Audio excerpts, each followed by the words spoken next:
Then, sad at heart, I sighed and wept, and began this prayer of lamentation. You are just, O Lord, and just are all your works. All your ways are grace and truth, and you are the judge of the world. Therefore, Lord, remember me. Look on me. Do not punish me for my sins or for my needless faults or those of my ancestors. For we have sinned against you, broken your commandments, and you have given us over to be plundered, to captivity and death, to be the talk, the laughingstock, and scorn of all nations among whom you have dispersed us.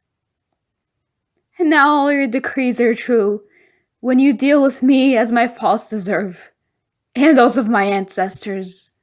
For we have neither kept your commandments, or walked in truth before you. So now, do with me as you will. Be pleased to take my life from me, so that I may be delivered from earth and become earth again. Better death than life for me. For I have endured groundless insult and deepest sorrow. Lord, be pleased to deliver me from this affliction. Let me go away to my everlasting home. Do not turn your face from me, O Lord. Rather death than life, prolonged in the face of unrelenting misery. I can no longer bear to hear insults. It chanced on the same day that Sarah and the daughter of Raguel, who lived in Media at Ecbatana, also heard insults from one of her father's maids.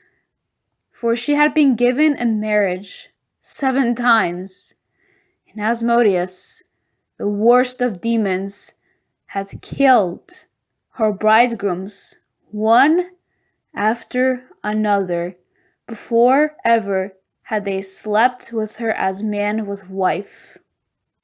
The servant girl said, Yes, you kill your bridegrooms yourself. That makes 7 already to whom you have been given, and you have not once been lucky yet. Just because your bridegrooms have died, that is no reason for punishing us. Go join them. And that we may be spared the sight of any child of yours. That day, she grieved, she sobbed, and she went up to her father's room intending to hang herself. But then she thought, suppose they were to blame my father. They would say, You had an only daughter whom you loved, and now she has hanged herself for grief. I cannot cause my father a sorrow, which would bring down his old age to the dwelling of the dead. I should do better not to hang myself, but to beg the Lord and let me die, and not live to hear any more insults. And at this, by the window, with outstretched arms, she said this in prayer. You oppressed, O God of mercy, may your name be blessed forever, and may all things you have made bless you everlastingly. And now I turn my face and raise my eyes to you. Let your word deliver me from earth. I can hear myself insulted no longer. O Lord, you know that I have remained pure, no man has touched me.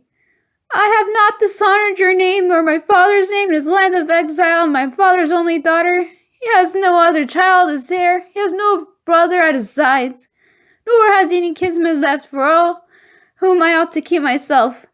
I have lost 7 husbands already. Why should I live any longer?